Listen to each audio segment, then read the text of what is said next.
क्या आप 60 ईयर की एज में भी हेयर ट्रांसप्लांट में जा सकते हैं? तो इसका जवाब है हाँ। अगर हमारे लिए कोई मेडिकल कंडीशन नहीं है या फिर हम एक अप्रोप्रिएट हेयर लाइन के लिए रेडी हैं, हम बहुत ज़्यादा अनरियलिस्टिक एक्सपेक्टेशन नहीं रखते हैं, हम एक रियलिस्टिक वे में चाहते हैं कि हमारे हेयर रिस्टोर हो जाएं, तो आप बिल्कुल हेयर ट्रांसप्लांट करा सकते हैं और एक अच्छे रिजल्ट पा सकते हैं।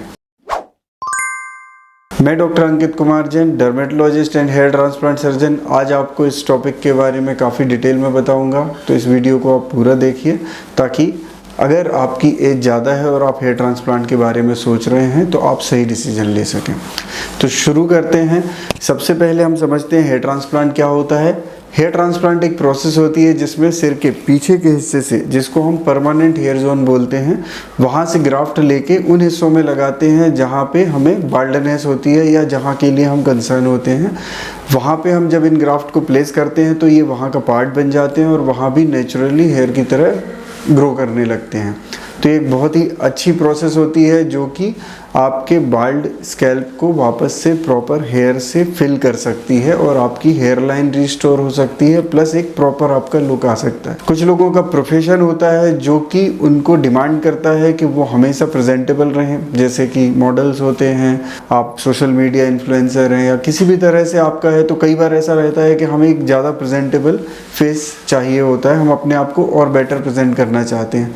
वहाँ अगर बाल्डनेस आपको आ जाती है तो कई बार हमें एक हेजिटेशन होने लगता है और हम उसका ऑप्शन ढूंढने लगते हैं।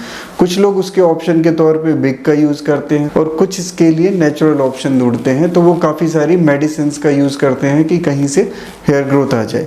लेकिन अगर आपको इन सब से सोल्यूशन नहीं मिलता है तो आप एक प्रोसीजर होता है हेयर ट्रांसप्लांट जिसको कंसीडर कर सकते हैं। यह आपके सिर पे नेचुरल हेयर ग्रोथ ला सकता है, प्लस इसमें आपको बहुत तरह की दवाइयाँ, तेल, मेडिसिन भी नहीं यूज़ करनी होती हैं। इसको आप बहुत ही नॉर्मल तरीके से मेंटेन कर सकते हैं। अब हम समझते हैं कि अगर एज ज़्यादा है तो क्या प्रॉब्लम्स हो सकती हैं।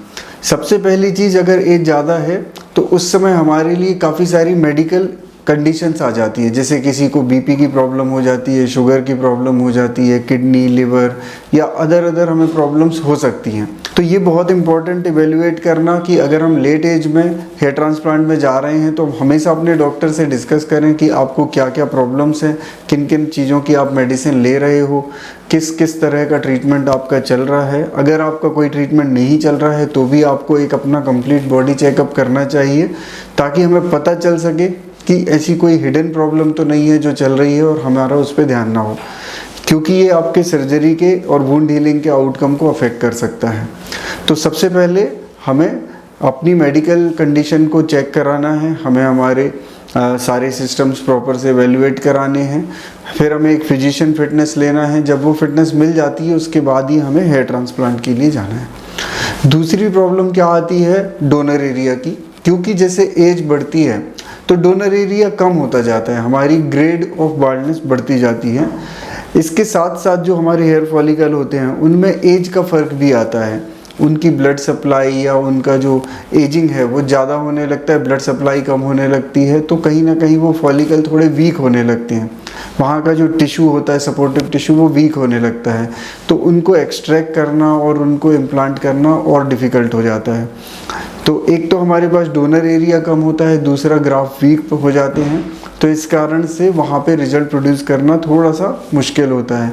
लेकिन हमें ये देखना है कि हमारी एक्सपेक्टेशन क्या है। अगर हमारा जितना डोनर है और हम जिस टाइप का हम कवरेज चाह रहे हैं वो अगर मैच हो रहा है, आपके डोनर से रेसिपिएंट पार्ट मैच हो रहा है, तो हम डेफिनेटली ट्रांसप्लांट में जा सकते हैं। अगर हमारे एक्सपेक्टेशन है कि हम बहुत यंग एज जैसा लुक आ जाए और बहुत ज़्यादा घने बाल आ जाएं, है ना, तो हमें फिर इसमें ट्रांसप्लांट अवॉइड करना चाहिए, क्योंकि आपका डोनर लिमिटेड होगा और आपका बाल्ड एरिया बहुत ज़्यादा होगा, तो उतना ज़्यादा मैच करना बहुत मुश्किल हो जाता है। दूसरी चीज़ हेयर लाइन की पोजीशनिंग होती है, क्योंकि हमारा एज के साथ फेस थोड़ा सा साइज़ में बड़ा होता है, सारे प्रोपोर्शनेटली वो ग्रो करता है, तो हमारा जो फोरहेड साइज़ है वो थोड़ा सा ब्रॉड हो जाता है। तो हमें हेयर लाइन की पोजीशन अपने फेस की सिमेट्री के हिसाब से प्लान करनी चाहिए, ना कि हमें एक जो आइडियल होता है कि यंग एज में जैसे हम 7 सेंटीमीटर ले रहे हैं तो ओल्ड एज में सेम हमें उसमें नहीं जाना है। अगर हमारे हेड का साइज़ थोड़ा बड़ा है तो हमें थोड़ा सा और पीछे से हेयर लाइन लेनी है। इससे आपके ग्राफ भी सेव होते हैं, डोनर भी कम यूज़ होता है, प्लस आपका लुक ज़्यादा मैच्योर लगता है, वो आर्टिफिशियल लुक नहीं आता। इसके बाद हम और चीज़ें क्या देख सकते हैं, डेंसिटी हमें कितनी देनी है, क्योंकि ओल्ड एज में हमें बहुत हाई डेंसिटी की रिक्वायरमेंट नहीं होती, हमें एक डिसेंट लुक की रिक्वायरमेंट होती है। तो हमें इतनी डेंसिटी में जाना है जो कि नेचुरल दिखे, और हमें बहुत हाई डेंसिटी की तरफ नहीं जाना। अगेन वही चीज़ आएगी कि डोनर एरिया आपका कम यूज़ होगा, आपको कवरेज ज़्यादा से ज़्यादा मिलेगा और आपका लुक ज़्यादा नेचुरल दिखेगा। क्योंकि हमारे सराउंडिंग हेयर की डेंसिटी मान लो थोड़ी सी कम दिखती है और हम फ्रंट में बहुत ज़्यादा डेंस हेयर लुक ले रहे हैं, तो वो थोड़ा सा अननेचुरल लग सकता है आपके चेहरे पे। तो ये चीज़ों का हमें खासकर ध्यान रखना है।